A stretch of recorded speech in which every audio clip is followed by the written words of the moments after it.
বিজেপির নেতাদের চোখ উপড়ে দেওয়ার নিদান, বললেন তৃণমূল নেতা আব্দুল রহিম বক্সী। আব্দুল মালদার জেলা তৃণমূল কংগ্রেসের সভাপতি। আর এই বক্তব্যে কিন্তু রীতিমতো তোলপাড়।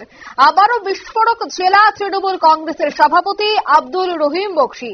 এবার বিজেপি নেতাদের চোখ উপড়ে নেওয়ার হুঙ্কার দিলেন জেলা তৃণমূল কংগ্রেসের সভাপতি।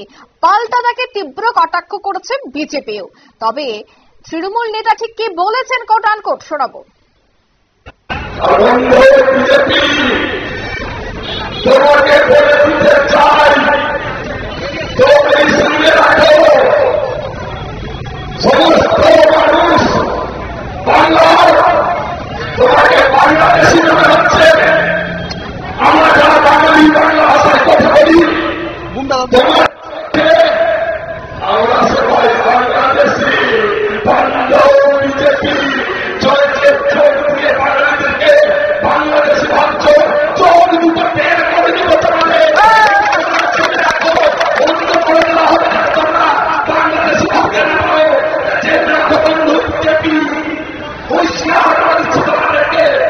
বাঙালি মানে বাংলাদেশি নয়, বাঙালি মানে আমাদের কৃষ্টি কালচার সভ্যতা সংস্কৃতি, বাংলায় থাকা ধর্মনিরপেক্ষতা, আমাদের সম্প্রদায় সংস্কৃতি সবকিছু নিয়ে আমরা বাঙালি চাপের মধ্যে বসবাস করি। আমরা হিন্দু চিনি না, আমরা মুসলিম চিনি না, আমরা জৈন চিনি না, আমরা খ্রিস্টান চিনি না।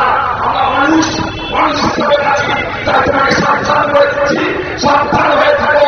আগামী দিনে রাস্তায় চলাফেরা আমাদের বন্ধ করে দেওয়া হবে।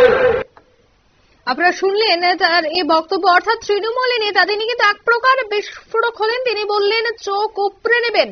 তারপর বিজেপি দক্ষিণ মালদা সাংগঠনিক জেলার সাধারণ সম্পাদক অম্লান ভাদুরী কি বলছেন শোনাবো। মানুষ কিভাবে একটা দলের সভাপতি হিসাবে আছে এটা আমাদের আশ্চর্য লাগছে। তিনি যেভাবে বিরোধী দলনেতা এবং বিভিন্ন বিরোধী নেতা নেত্রীদের কটূক্তি করছেন এটা খুব দুর্ভাগ্যজনক। কিভাবে বক্তব্য রাখতে হয় সেটাই উনি জানেন না। তিনি এমন কথা বলছেন, এরপরে মানুষ শুনতে শুনতে অতিষ্ঠ হয়ে জনসাধারণ একে পেদিয়া বৃন্দাবন দেখিয়ে দেবে। আপনারা শুনলেন বিজেপি নেতার বক্তব্য। সে বিষয়ে আরো বিস্তারিত জানবো। টেলিফোন লাইনে মুহূর্তে যুক্ত হয়ে গেছে উত্তরবঙ্গ থেকে প্রতিনিধি টুপাই হোড। টুপাইদা, তৃণমূল নেতার এই বিস্ফোরক মন্তব্য এবং তিনি বারবার এই ধরনের বিস্ফোরক মন্তব্য করে থাকেন, দলের পক্ষ থেকে কোনো ব্যবস্থা গ্রহণ করা হচ্ছে কি? দেখো, এই মুহূর্তে দলের কোনো প্রতিক্রিয়া পাওয়া যায়নি, কিন্তু এর আগে আমরা দেখেছি যে স্বয়ং তৃণমূল দলের সুপ্রিমো মমতা বন্দ্যোপাধ্যায়, দলীয় কর্মী, দলীয় বিধায়ক, দলীয় নেতৃত্ব সবাইকে কিন্তু একটা কঠোর বার্তা দিয়েছিলেন যে নিজেদের বাক্যের প্রতি সংযত হতে। এবং বিশেষ করে আমরা যদি দেখি উত্তরবঙ্গে এরকম তৃণমূলের দুজন নেতৃত্বকে বিগত কয়েক মাস বা 1 বছর ধরে দেখা যাচ্ছে। তার মধ্যে একজন উদয়ন গুহ, আরেকজন হচ্ছে আব্দুল রহিম বক্স, যিনি মালদার ওখানে জেলা সভাপতি। কিন্তু এতে বলা যেতে পারে, যেটা বিজেপি অভিযোগ করছে যে তারা হিংসা ছড়াচ্ছে। এই ধরনের বক্তব্য থেকে নিচু তলার যারা কর্মী থাকে তাদের মধ্যে আরো একটা বাড়তি উত্তেজনা তৈরি হয় এবং সে থেকে হিংসা সৃষ্টি হতে পারে, এমনটাই মনে করছে রাজনৈতিক যারা বিশ্লেষক তারা। পাশাপাশি যেটা বিজেপি অভিযোগ করছে যে এই ধরনের বক্তব্য দেওয়ার পরও তৃণমূল দল তাদের বিরুদ্ধে কোনো ব্যবস্থা নিচ্ছে না। এটাও ঠিক যে আজ মঙ্গলবার এখন পর্যন্ত কিন্তু এই ব্যাপারে দলীয় কোনো বক্তব্য আমরা পাইনি বা কলকাতা থেকেও রাজ্য স্তরের কোনো নেতৃত্ব এর যে প্রতিবাদ করা বা প্রতিক্রিয়া জানায়নি। কিন্তু এই আব্দুল রহিম বক্স এবং উদয়ন গুহ, এই দুজনকে নিয়ে তৃণমূলের কিন্তু বারবার বিব্রত হতে হচ্ছে উত্তরবঙ্গের এখানে। কেন এই ধরনের যে বক্তব্য তারা জনসমক্ষে রাখে তাতে জনমানুষ একটা বিরূপ প্রতিক্রিয়া করে এবং এটা কার্যত যে দলেরই ক্ষতি হয় সেটাও কিন্তু বারবার উল্লেখ করছেন বিভিন্ন রাজনৈতিক বিশ্লেষকেরা।